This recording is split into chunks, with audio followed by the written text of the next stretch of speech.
Ladies and gentlemen, boys and girls, worshippers of all ages, welcome to an incredibly overdue quarterly review here in World of Warships. That's right, I got real good about doing these basically within 2 to 4 weeks of the end of most quarters, but at the back half of last year, I absolutely failed. I absolutely failed, ladies and gentlemen, and so we're playing catch up here. In fact, we're almost done with the first quarter of 23, and I'm finally just now getting to look at third quarter of 22.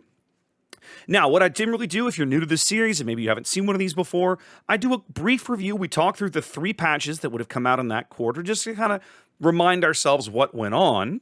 And then we take a look at server populations. The server population data that I use is publicly available, and what I do is I take the average number of players logged in on daily, and then average it out for an entire quarter. And we'll talk more about that in a minute.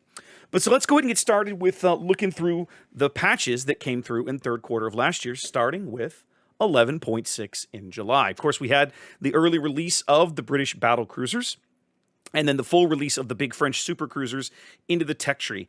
The British battle cruisers honestly have been a big hit. This has been one of the better additions to the game in the last few years. I rank this one up. I mean, I love the Italian destroyer line, but for me, the British battle cruiser line definitely ranks up there. They're fun to play.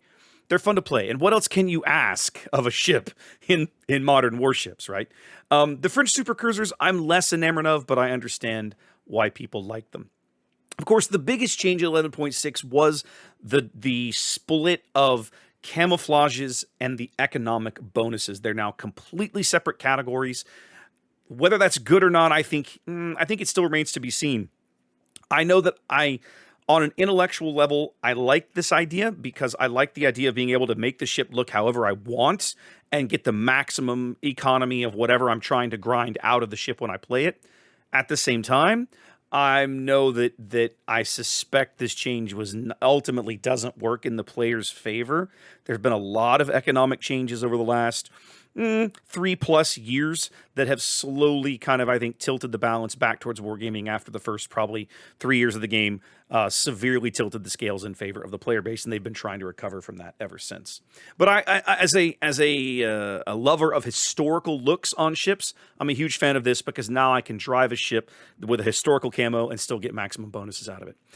They improved the daily container UI. I like this change. This was nice. I can now go in and see how many of each type of container I have, and I can open those in individual groups or something if I want.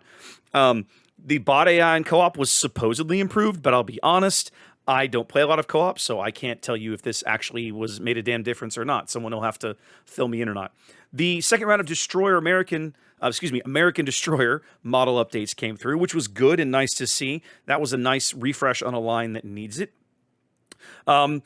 Super ships, of course, released just before this. They added a building into the clan naval base to get bonuses. I think it reduces the service cost and maybe a little bit of econ bonuses. It makes playing the super ships a little less painful if you had the oil in your clan economy to be able to afford the building. And there were also a couple of new rounds of brawls in this patch. So the big change in this patch, of course, early release on the British battle cruisers and the big econ camouflage decoupling.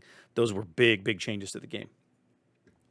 As we head on into 11.7 in August, the big news here, in my mind, was the return of Puerto Rico to the dockyard. It took nearly 3 years for Puerto Rico to come back to the dockyard. Remember this the big great Puerto Rico debacle was the last, basically December of 2019, right before the world closed for World of Pandemia.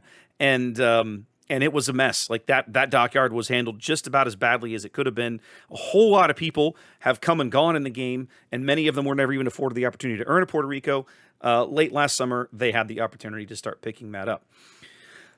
This one is a little more, I'd say, almost controversial, but you had these camera position, and I put improvements in quotes. I'm still not sold on this. I understand that it gives players more agency in positioning the camera where they're comfortable to have it over the ship for their vision. And I can appreciate that. At the same time, as someone with 6 years into the game by this point, 7 years into the game by this point, I was so used to the old camera position this really messed with me for a while, and still messes with me when I sit down to play either on like a public PC or on like a fresh install of the game. I have to go, holy crap, where do I put the camera? I don't even remember anymore. So, yeah, this one was, I mean, a hit for some people and probably not for others. Of course, early access to those British battlecruisers continued. They had a web campaign. This was something interesting. They've started doing kind of more of these web-based interactive campaigns for some kind of reward, whether it's containers. In this case, you had Tier 8 Premium British Heavy Cruiser HMS Hampshire, who herself is a very odd duck, right? That's a very odd ship for them to make. And Hampshire is, I think, I won't say it's polarizing. It's largely overlooked by most players, but she is a strange one. I kind of like her myself. The all AP heavy cruiser has some fun with those improved bounce angles. We had another round of sub changes, of course, because back in this era, you'll remember, submarines had not yet officially entered the game.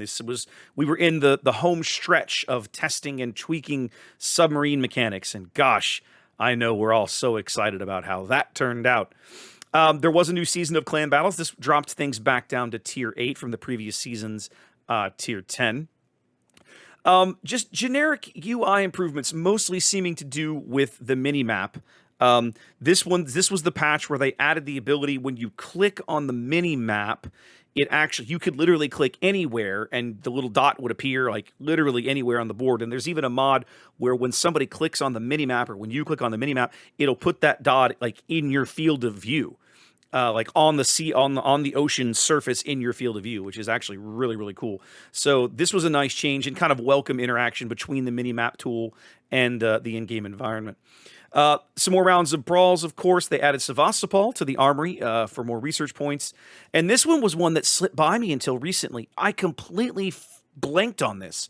But the old Tre Kroner permanent camos that you earned back during the European Destroyer pre-release event all went away. Apparently, what I heard, or what I've come to understand since, that Tre Kroner symbol that they were using, the 3 crowns of Sweden, is like copyrighted or owned by somebody, and apparently they were not authorized to use that symbology without permission or paying rights or something. I don't know. So those camos were just removed. They were just gone and replaced with a similar visual, like that modeled green camouflage is still there, but the symbology in place of those 3 crowns is gone, which is a bummer. I always liked that camo. I thought it looked really badass.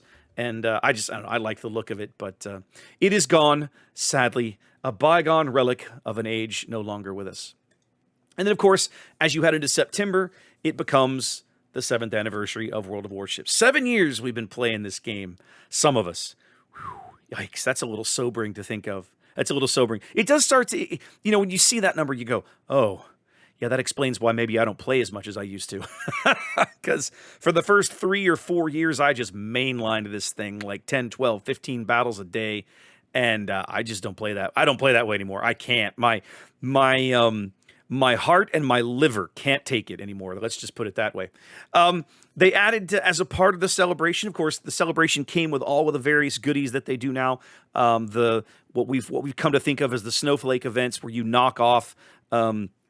You play ships to earn tokens or credits that you can then cash in for other rewards like super containers or that kind of thing. This was, I think, the first time they added the ability, or it might have been last Christmas, but this was definitely one of the times where you could earn, multiple ships worth of, you could play one game and earn multiple ships worth of rewards, which I thought was really, really nice. I think that was when they did this. I think they introduced it here. They might have introduced it at Christmas. I don't remember, but I thought it was here. The little Warship Strike minigame was in the game. It was basically Battleship, like the old. I think it's Milton Bradley. I think it's Milton Bradley board game of Battleship. Sort of came to the game. It was okay. It was a way to earn more tokens for some kind of a release thing they were doing. The best change that came out of this patch, though, guys, was the return of some very old and beloved operations. Of course, there were 3 operations that had been out of the game for a very, very long time: Cherry Blossom, Hermes, and Ultimate Frontier. All of those came back, and then I think every operation got a bit of a polish pass. And of course, operations now used to be locked to a single tier, starting here with this patch, now you can play any operation in tier 6, 7, or 8 ships. Anything in there you're grinding, anything you want to work on, you can queue it for an operation and smash bots with friends or with randoms. I mean, with just random people. But this is one of the best changes they've made to the game in a long time. The operations themselves are a tremendous amount of fun, but they were so neglected for so long. It was wonderful to see them invest any time in this, and I really hope they will continue to add. Man, wouldn't it be nice if we just got one new operation a year? One new operation a year. That doesn't feel like that would take that much effort from a design standpoint. One new operation a year. I'd love that. I would love that idea. Of course, with the 2 previous patches being early release here in 11.8 in September, we had the full release of the British battlecruisers into the tech tree. There were a lot of changes to gun feeder and reload mechanics around this time. I don't want to get into the details. It's a bit into the weeds, but I really like this change. Changing your ammunition on the fly over the years of the 7 years, of course, playing the game before this, always felt highly punitive. When I would play a heavy cruiser, I would always take the old expert loader, renamed later to gun feeder skill, that allow you to swap ammo types, because as a heavy cruiser, you'll find yourself swapping ammo types very commonly. But as the game has matured, Wargaming has introduced more and more ship lines, particularly on the slower reload ships. I'm looking at you, Italian battleships, where changing the ammunition type is a regular thing and a very common thing. And so they decided, you know what, it's time we made some improvements here, and I think those improvements are for the best. So I was glad to see this. I'm still a big fan of this change. They have added tier 10 Spanish destroyer Avaro de Pasan to the armory for coal. She became available. She's not a great ship, but I mean, if you got coal and you're a ship collector, I mean, she's a ship, so there you go. Really weird brawl season. I didn't play this brawl, but if I was reading the patch notes correctly, it was literally 3 carrier versus 3 carrier brawls, which just does not sound entertaining. Maybe I read that wrong, but there was 1 round of brawls in this patch, and it specifically called out aircraft carriers, so I don't know. We'll see. Doesn't really matter now. It was in the past. This was a nice change. As the game matures, ships get added to the naughty list. They finally took some time to update the list of premium ships that drop in super containers, and then the premium tier 6, 7, and 8 containers that you can get either by attending events in person. They hand out the little loot cards, or the ones you can buy for, I believe, community tokens out of the armory. You can buy those containers.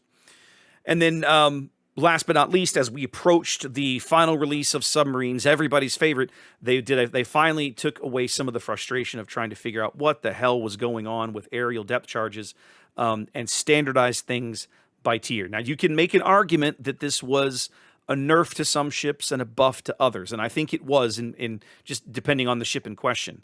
But I think it was necessary, right? Because the way aerial depth charges were kind of quote unquote balanced prior to this made absolutely no sense. It was like arbitrary. It was bizarre.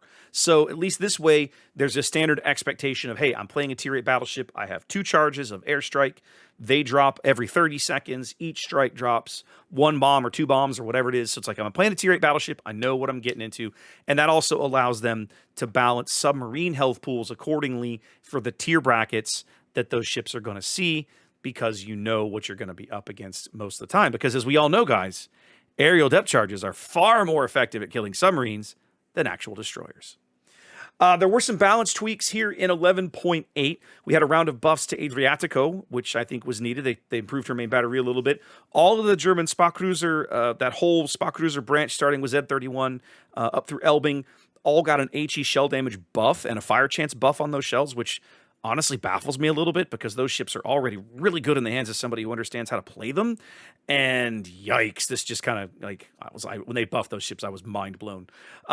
Tier 8 premium Pan-Asian destroyer Siliwangi, not everybody's favorite ship, not a very good one, honestly, getting a little bit of love here. They added a repair party to Tier 8 Pan-Asian cruiser Harbin, which is arguably one of the worst ships in the entire line. In fact, the entire line has a lot of problems. In fact, you can see the very next thing, they buffed the tier 10, the main battery reload. But those Pan-Asian cruisers, man, it's going to take more than a couple of reload buff and a repair party buff to salvage that line in my mind. They buffed Marbos Sigma and tier 8 premium French battleship Champagne. Again, not a very popular premium. Got a pretty significant buff to her health pool. I think about 6,000-7,000 HP there. most of the nerfs went into mid-tier ships. The Italian destroyers, which only came out 3 or 4 patch cycles before this, the tier 5 and 6 there, Maestrale and Aviere, both getting a nerf to their torpedo damage and reload. Tier 6 British light cruiser HMS Leander. HMS Leander got a nerf? Are you serious? Tier 6 light cruiser? What are we doing? But she did.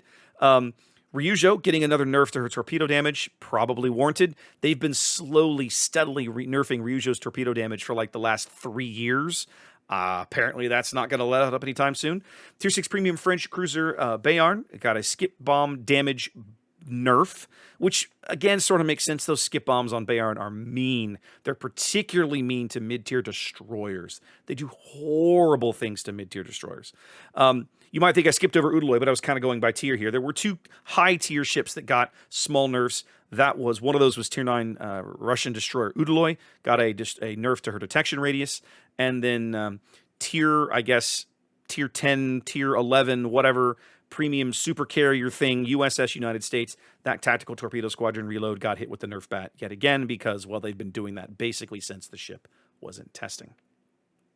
All right, so let's start looking at server populations. Now, a little bit of caveat before we move on. I want to make sure everybody understands what they're looking at. There's a website, a link down below in the video description. What I do is very simple. I go and I pull the daily average number of players on a server over the entire quarter. So I'm literally taking 3 months of play on a single server and squishing it down to one number. It is not perfect, but it's a way to at least monitor and compare how many people are logging in on a regular basis into the game. Okay, so that's what you're looking at. So what I always do, I'm an NA player. We start off looking at the NA server population. Okay, on the left end of the graph. Actually, let me. There we go. On the left end of the graph, you'll see the release 3rd quarter of 15, and here we are 7 years later, 3rd quarter of 22 on the right end.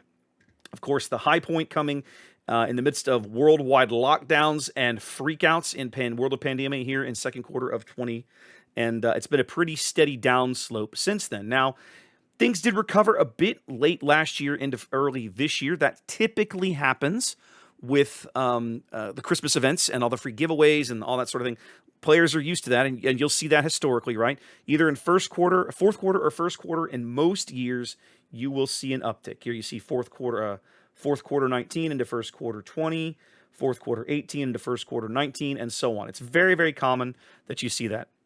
Unfortunately, the recent trend line here on NA has continued downward since then, and it has not improved. You see 2nd quarter basically fairly static. I mean, we're talking about a handful of players each day, so fairly static here between 2nd quarter and 3rd quarter. Nothing to get excited about. The overall trend line, yeah, since the release of the game, steady up here on NA, but a lot of that baked into some big quarters we had way back in 16 and 18, and of course that all-time record quarter here we had in 1st and 2nd quarter of early 20. Basically all of 2020 was a really good year for warships across the board.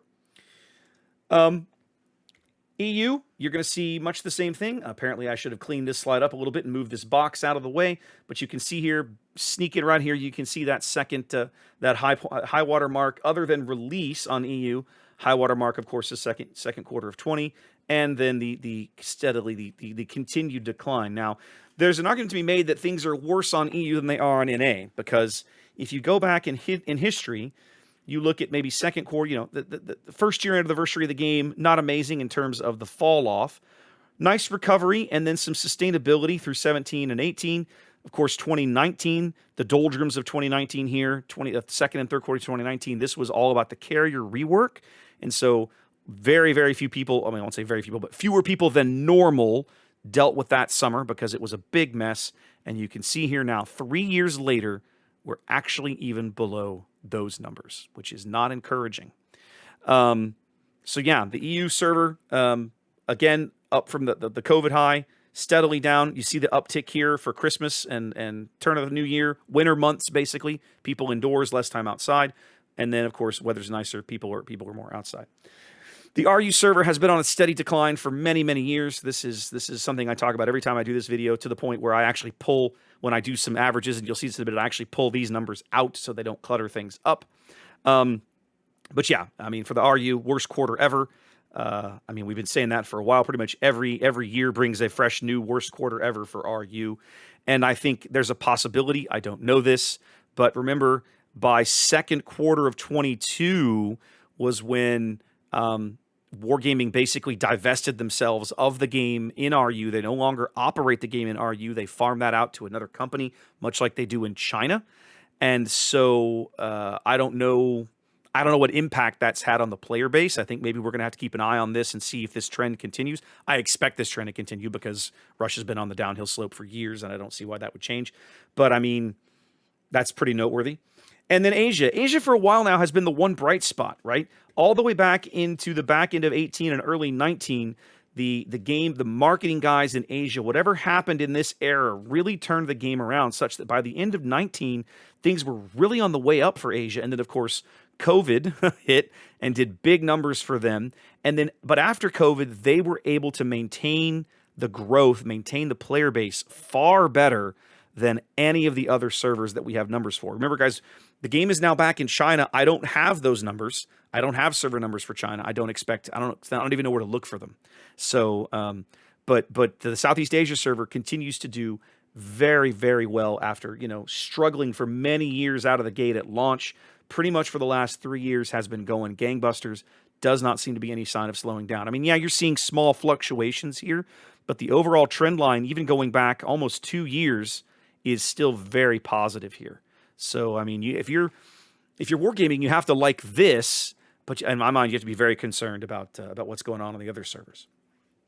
This slide is the previous 4 slides all smashed into one, so you can see each server quarter by quarter how they all compared. You can see when Asia overtook NA for that number 2 spot.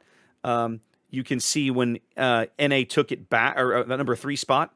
You can see when NA took it back, and you can see now that Asia actually is, and just like it was last quarter, the number 2 server in terms of server population. NA now on the bottom, NA and Russia almost tied. Asia ahead of that, EU remaining the most active server in the game. Not surprising if you play the game and you keep tabs on these things.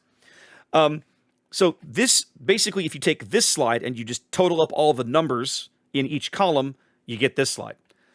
Right? So that's what we're doing here. We're looking at the total of everything. And again, overall, there's not a lot to be encouraged about here. I mean, this is at least steady. These 2 numbers here in the last quarters are close enough that, you're not looking at major drop-off. But I mean, right now, it's from the COVID high. The only reason this graph isn't a steeper decline is because Asia, right? The Asia server is really buoying these numbers to the point where it's kind of, I think, masking some of the issues that the NA and the EU player bases so riled up. I'm looking at you, submarines.